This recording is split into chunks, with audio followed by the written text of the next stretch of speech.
राधे दोस्तों, आप सभी का हमारे चैनल में स्वागत है। रमा एकादशी दीपावली के 4 दिन पहले आती है और आज रमा एकादशी व्रत दीपावली के 4 दिन पूर्व पड़ने वाली कार्तिक मास के कृष्ण पक्ष की इस एकादशी को लक्ष्मी जी के नाम पर रमा एकादशी कहा जाता है। इस दिन भगवान विष्णु के पूर्ण अवतार कृष्ण जी के केशव रूप की पूजा आराधना की जाती है। इस एकादशी का व्रत करने से जीवन में वैभव और अंत में मोक्ष की प्राप्ति होती है। तो धर्मराज युधिष्ठिर ने कहा, हे केशव, कार्तिक कृष्णा एकादशी का क्या नाम है, इसके व्रत की क्या विधि है और इसके करने से क्या फल मिलता है, सो आप विस्तार पूर्वक सुनाइए। भगवान श्री कृष्ण बोले, हे राजन, कार्तिक के कृष्ण पक्ष की इस एकादशी का नाम रमा एकादशी है। यह बड़े बड़े पापों को नाश करने वाली और असीम वैभव देने वाली है। शास्त्रों में वर्णित इसका महत्व मैं तुमसे कहता हूँ, सचेत होकर सुनो। प्राचीन काल में मुचकुंद नामक एक राजा था।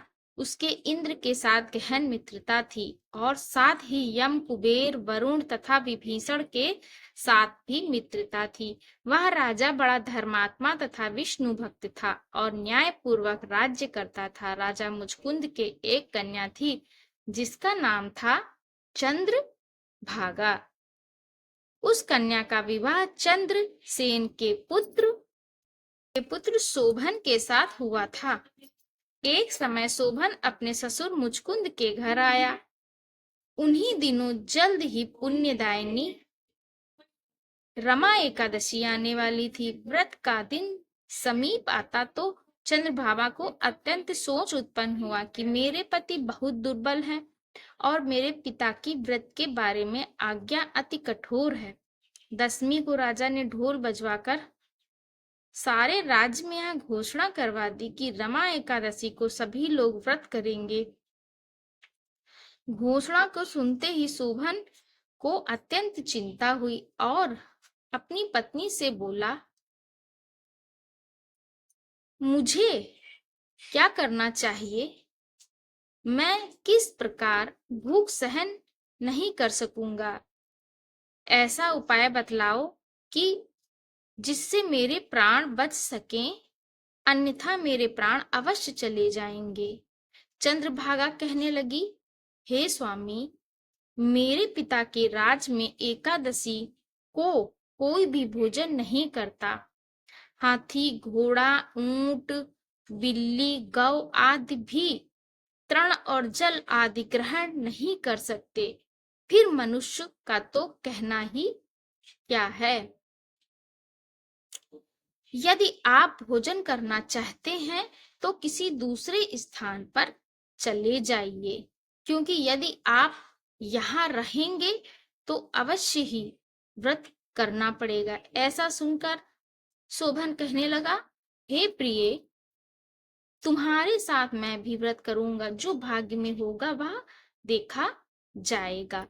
ऐसा विचार कर उसने व्रत किया और वह भूख व प्यास से अत्यंत पीड़ित होने लगा। जब सूर्य नारायण अस्त हो गए तब रात्रि जागरण का समय आया। यह जागरण वैष्णवों को तो अत्यंत हर्ष देने वाला था, परंतु शोभन को अत्यंत दुखदायी लगा। प्रातः काल होते होते शोभन के प्राण निकल गए। तब राजा ने चंदन की चिता में उसका दाह संस्कार कराया, परंतु चंद्रभागा ने अपने पिता की आज्ञा से अपने शरीर को दाह नहीं किया और शोभन की अंत्येष्टि क्रिया करने के पश्चात अपने पिता के घर में रहने लगी। रमा एकादशी के व्रत के प्रभाव से शोभन मंदराचल पर्वत पर धन धान्य से परिपूर्ण तथा शत्रुओं से रहित एक सुंदर देवपुर को प्राप्त हुआ। वह अत्यंत सुंदर रत्न और वैदुर्यमणि जटित स्वर्ण के खंभों पर निर्मित अनेक प्रकार के स्फटिक मणि से सुशोभित भवन में सिंहासन पे आरूढ़ हुआ। श्वेत चट्र, चमर, मस्तक पर किरीट, कानों में कुंडल, कंठ में हार, बाहु में कपूर विभूषित, गंधर्व और अप्सराओं से घिरा हुआ ऐसे शोभित होता था मानो अपनी सभा में देवराज इंद्र विराजमान हो। एक समय मुचकुंद के नगर में रहने वाला सोम शर्मा नामक ब्राह्मण तीर्थ यात्रा करता हुआ घूमता घूमता उधर जा निकला। ब्राह्मण शोभन को पहचान कर कि यह तो राजा का जमाई शोभन है, उसके निकट गया। शोभन भी उसको पहचान कर अपने आसन से उठकर उसके पास आया और प्रणाम आदि करके कुशल क्षेम पूछने लगा। ब्राह्मण ने कहा कि राजा मुचकुंद और आपकी पत्नी चंद्रभागा कुशल से है। नगर में सब प्रकार कुशल है, परंतु हे राजन, हमको अत्यंत आश्चर्य हो रहा है। अपना वृतांत कहिए कि ऐसा सुंदर नगर जो न कभी किसी ने देखा न सुना, आपको किस प्रकार प्राप्त हुआ। तब शोभन बोला कि कार्तिक कृष्णा रमा एकादशी का व्रत करने से मुझे यह नगर प्राप्त हुआ, परंतु यह अस्थिर है। यह सुनकर ब्राह्मण बोला कि हे राजन, स्थिर होने का कोई उपाय तो हो, कहो। उपाय हो तो कहें, मैं उसे अवश्य में पूरा करूंगा। शोभन ने कहा, मैंने रमा एकादशी का व्रत अनायास और श्रद्धा से रहित होकर किया था, इसलिए यह सब कुछ अस्थिर है।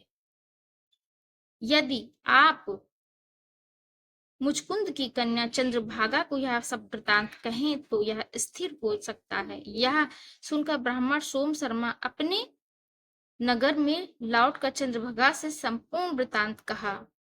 ब्राह्मण के वचन सुनकर चंद्रभागा बड़ी प्रसन्नता से पूर्वक ब्राह्मण से बोली, हे ब्राह्मण, यह सब बातें आपने प्रत्यक्ष देखी हैं, ये स्वप्न की कर रहे हैं।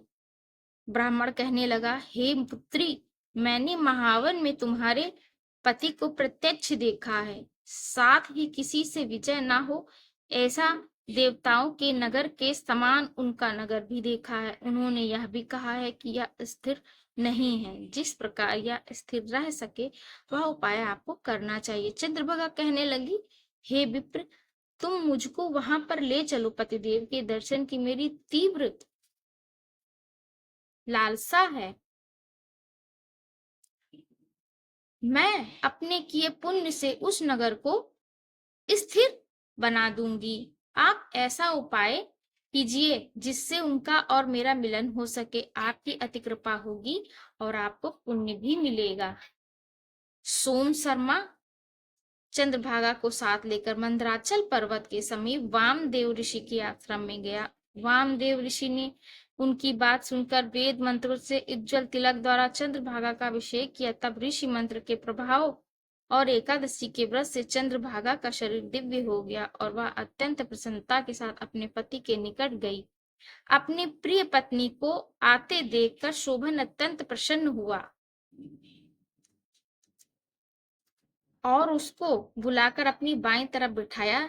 तब चंद्रभागा ने कहा, हे प्राणनाथ, आप मेरे सभी पुण्यों को ग्रहण कीजिए,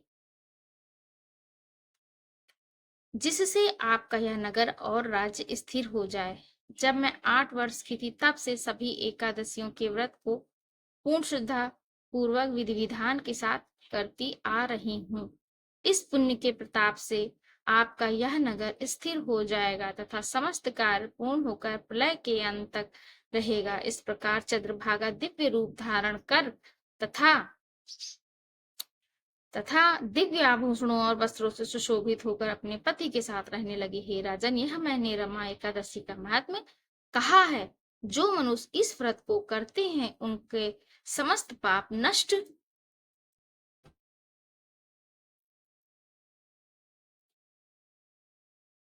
हो जाते हैं। कृष्ण पक्ष और शुक्ल पक्ष दोनों की एकादशियां समान हैं, इनमें कोई भेदभाव नहीं। जो सभी मासों की दोनों एकादशियों के व्रत रखते और इनके महत्व को पढ़ते अथवा सुनते, वे समस्त पापों से छूटकर विष्णु लोक को प्राप्त होते, इसमें संदेह नहीं। जय श्री कृष्णा।